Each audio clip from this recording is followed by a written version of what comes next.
Hello ನಮಸ್ಕಾರ ರೀ ದೊಡ್ಡ ಬಂದಿಗೆ.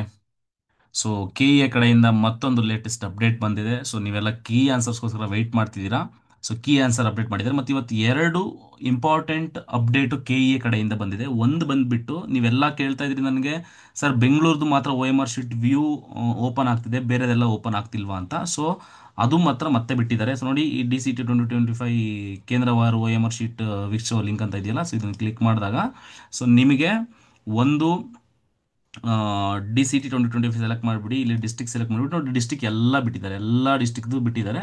ಸೊ ನೀವು ಹೋಗಿ ಒಂದು ಚೆಕ್ ಮಾಡ್ಕೋಬಹುದು. ಓಕೆನಾ? ಸೊ ನಿಮ್ಮ ಸಬ್ಜೆಕ್ಟ್ ಏನು ಹಾಕಿದ್ರೆ ಸೊ ಸ್ಪೆಸಿಫಿಕ್ ಸಬ್ಜೆಕ್ಟ್ ಹಾಕ್ಬಿಟ್ಟು ನೀವು ಚೆಕ್ ಮಾಡ್ಕೊಂಬಿಟ್ರೆ ನಿಮಗೆ ಯಾವುದೋ ಡಿಸ್ಟಿಕ್, ಸಪೋಸ್ ಬಾಗಲಕೋಟೆ ಅಂತ ಸೆಲೆಕ್ಟ್ ಮಾಡಿ ಇಲ್ಲಿ ಸ್ಪೆಸಿಫಿಕ್ ಪೇಪರ್ ಅಂತ ಸೆಲೆಕ್ಟ್ ಮಾಡಿದ್ರೆ ಸೊ ನಿಮಗೆ ಅದ್ರದ್ದು ವ್ಯೂ ಸಿಗುತ್ತೆ. ಓಕೆ, ಸೊ ಇದು ಒಂದು ಅಪ್ಡೇಟು. ತುಂಬ ಜನ ಕೇಳ್ತಿದ್ರಿ ಬೇರೆ ಡಿಸ್ಟಿಕ್ದು ಕೊಟ್ಟಿಲ್ಲ ಸರ್ ಅಂತ. ಸೊ ಇದು ದಟ್ ಈಸ್ ದ ಅಪ್ಡೇಟ್ ಇವತ್ತಿನ ಮಟ್ಟಿಗೆ ಇದಕ್ಕೆ.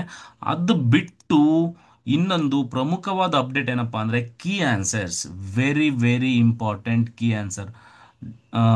ಏನು ಕೀ ಆನ್ಸರ್ ಅಂತ ಅಂದರೆ, ನೀವು ಏನು ಬರ್ದಿದ್ರಿ ಕೀ ಆನ್ಸರು, ಇದು ಕೆ ಎ ಕಡೆಯಿಂದ ಅಫಿಷಿಯಲ್ ಆಗಿ ಬಿಟ್ಟಿರುವಂತಹ ಕೀ ಆನ್ಸರ್ಸು.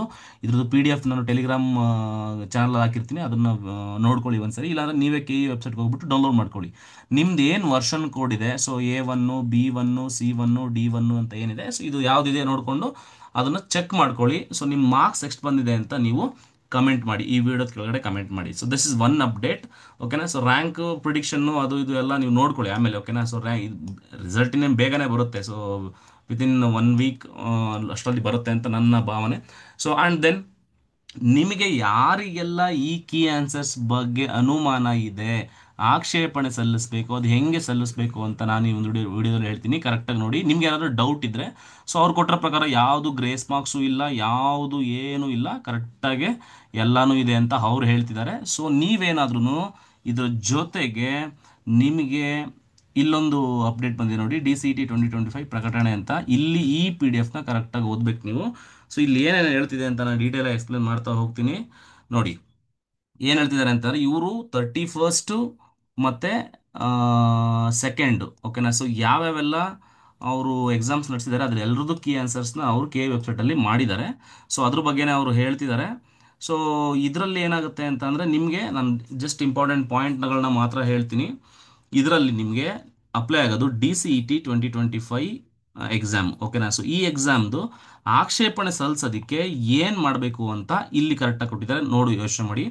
ಪ್ರಕಟಿತ ಕೀ ಉತ್ತರಗಳಿಗೆ ಆಕ್ಷೇಪಣೆಗಳಿದ್ದಲ್ಲಿ, ಅಂದರೆ ನಿಮ್ಗೇನಾದರೂ ಅವ್ರು ಕೊಟ್ಟರು ಕೀ ಆನ್ಸರ್ಸು ರಾಂಗ್ ಅಂತ ನಿಮಗೆ ಫೀಲ್ ಆಯಿತು ಅಂತ ಅಂದರೆ ನೀನೇನು ಮಾಡಬೇಕು ಅಂತ ಅಂದರೆ, ಅಭ್ಯರ್ಥಿಗಳು ಪ್ರಾಧಿಕಾರದ ವೆಬ್ಸೈಟ್ನಲ್ಲಿ ಒದಗಿಸಲಾದ ಆನ್ಲೈನ್ ಪೋರ್ಟಲ್, ಏನು ಆನ್ಲೈನ್ ಪೋರ್ಟಲ್ ಇದೆ, ಇದು ಪೋರ್ಟಲ್ ಲಿಂಕ್ ಬೇರೆ ಇಲ್ಲಿದೆ. ಸೊ ಲಿಂಕು ಕೊಟ್ಟಿದ್ದಾರೆ. ಸೊ ನೀವು ನಿಮ್ಮ ಇದರಲ್ಲೂ ಕೂಡ ಕೆ ಇ ವೆಬ್ಸೈಟಲ್ಲಿ ಚೆಕ್ ಮಾಡ್ಕೋಬೋದು ನೀವು. ಓಕೆ, ಈ ಮೂಲಕ ಈ ಲಿಂಕ್ನ ಕ್ಲಿಕ್ ಮಾಡಿ ಅಲ್ಲಿ ನೀವು ಬಿಫೋರ್ 6th, ಸೊ 6ನೇ ತಾರೀಕು ಒಳಗಡೆ, ಇವತ್ತು ಆಲ್ರೆಡಿ 4th ಇದೆ, ಸೊ ನಾಳೆ 5, 6, ಓಕೆನಾ, 2 ಡೇಸ್ ಟೈಮ್ ಇದೆ ಅಷ್ಟೇ.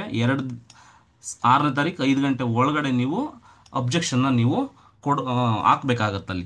ಅಬ್ಜೆಕ್ಷನ್ ಹಾಕಬೇಕಾದ್ರೆ ಯಾವ್ಯಾವ ಥರ ಹಾಕ್ಬೇಕಪ್ಪ ಅಂತ ಅಂದರೆ, ಒಂದು ರೂಲ್ಸ್ ಇದೆ.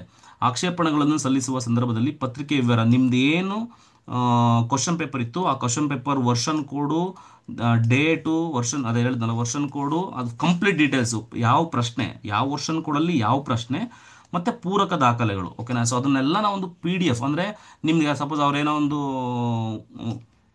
ಅನೌನ್ಸ್ ಮಾಡಿರ್ತಾರೆ ಕೀ ಆನ್ಸರ್, ಆ ಆನ್ಸರ್ ತಪ್ಪು ಅಂತ, ಅದನ್ನು ನೀವು ಒಂದು ಪಿ ಡಿ ಎಫ್ ರೂಪದಲ್ಲಿ ಕೊಡಬೇಕು. ಓಕೆನಾ? ಸೊ ಒಂದು ಸ್ಕ್ರೀನ್ಶಾಟ್ ತೆಗೆದುಬಿಟ್ಟು ಅದನ್ನು ಒಂದು ಪಿ ಡಿ ಎಫ್ ಫಾರ್ಮೇಟ್ ಮಾಡಿಬಿಟ್ಟು, ಅದಕ್ಕೆ ನೀವು ಕೊಟ್ಟಿರೋ ಕೀ ಆನ್ಸರ್ ಇದಿದೆ, ಬಟ್ ನನಗೆ ಆ್ಯಕ್ಚುಲಿ ಕೀ ಆನ್ಸರು ಇದು ಆಗಬೇಕಿತ್ತು ಅಂತ ನೀವು ಅಲ್ಲಿ ಮೆನ್ಷನ್ ಮಾಡಬೇಕು. ಓಕೆನಾ? ಸೊ ಪಿ ಡಿ ಎಫ್ ರೂಪದಲ್ಲಿ ಸಲ್ಲಿಸಬೇಕು.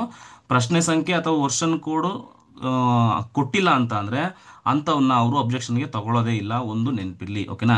ಸೊ ನೀವು ಮತ್ತೆ ಏನು ಅಬ್ಜೆಕ್ಷನ್ ಮಾಡ್ತೀರಾ ಆ ಅಬ್ಜೆಕ್ಷನ್ಗೆ ನಿಮಗೆ ಪರ್ಟಿಕ್ಯುಲರ್ ಪ್ರೂಫ್ ಇರಬೇಕು. ಯಾವುದಾದ್ರೂ ಒಂದು ಬುಕ್ನಲ್ಲಿ ಅಥವಾ ಯಾವುದಾದ್ರೂ ಒಂದು ಮೆಟೀರಿಯಲ್ನಲ್ಲಿ, ರೆಫರೆನ್ಸ್ ಬುಕ್ನಲ್ಲಿ ಅದಕ್ಕೆ ತಕ್ಕನಂತಹ ಒಂದು ಹೇಳಬೇಕು ನೀನು. ಓಕೆ, ಈ ಆನ್ಸರ್ ಅಲ್ಲ, ಈ ಆನ್ಸರ್ ಬರುತ್ತೆ ಇದಕ್ಕೆ ಅಂತ ವಿತ್ ರೀಸನ್ ಹೇಳೋ ಥರ ಇರಬೇಕು.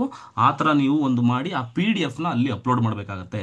ಅದನ್ನು ನೆಕ್ಸ್ಟ್ ಅವ್ರು ಏನು ಮಾಡ್ತಾರೆ ಅಂತಂದರೆ, ಸಬ್ಜೆಕ್ಟ್ ಎಕ್ಸ್ಪರ್ಟ್ಗಳು ಇರ್ತಾರೆ, ಸಬ್ಜೆಕ್ಟ್ ಎಕ್ಸ್ಪರ್ಟ್ ಜೊತೆ ಅವ್ರು ಏನು ಮಾಡ್ತಾರೆ, ಸೊ ಪರಿಶೀಲಿಸಿ ನಂತರ ಇನ್ನೊಂದು ಏನದು 6ನೇ ತಾರೀಕು ಅಲ್ವಾ, 6ನೇ ತಾರೀಕು ಅಂತಂದರೆ 7 ಅಥವಾ 8 ಒಳಗಡೆ ನಿಮಗೆ ಫೈನಲ್ ಕೀ ಆನ್ಸರ್ ಬಿಡ್ತಾರೆ. ಅದು ಫೈನಲ್ ಆಗಿರುತ್ತೆ. ಮೋಸ್ಟ್ ನನಗೆ ಗೊತ್ತಿರೋ ಪ್ರಕಾರ ಎಲ್ಲ ಕೀ ಆನ್ಸರ್ಸ್ಗಳು ಕರೆಕ್ಟಾಗಿ ಇದ್ದಾವೆ ಅಂತ ಅನಿಸುತ್ತೆ. ಏನಾದರೂ ಇದ್ದರೆ ಕೀ ಆನ್ಸರ್ ಏನಾದ್ರು ತಪ್ಪಿತ್ತು ಅಂತ ಅಂದರೆ, ನಾನು ಇನ್ನೂ ಚೆಕ್ ಮಾಡಿಲ್ಲ, ಸೊ ನೀವು ಒಂದ್ಸರಿ ಚೆಕ್ ಮಾಡಿ.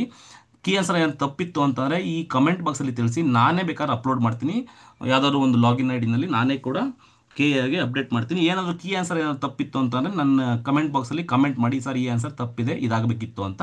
Will take care of it. Okay, so thank you so much. ಇಷ್ಟ ಆಗಿತ್ತು ಇವತ್ತಿಂದು ಇದು.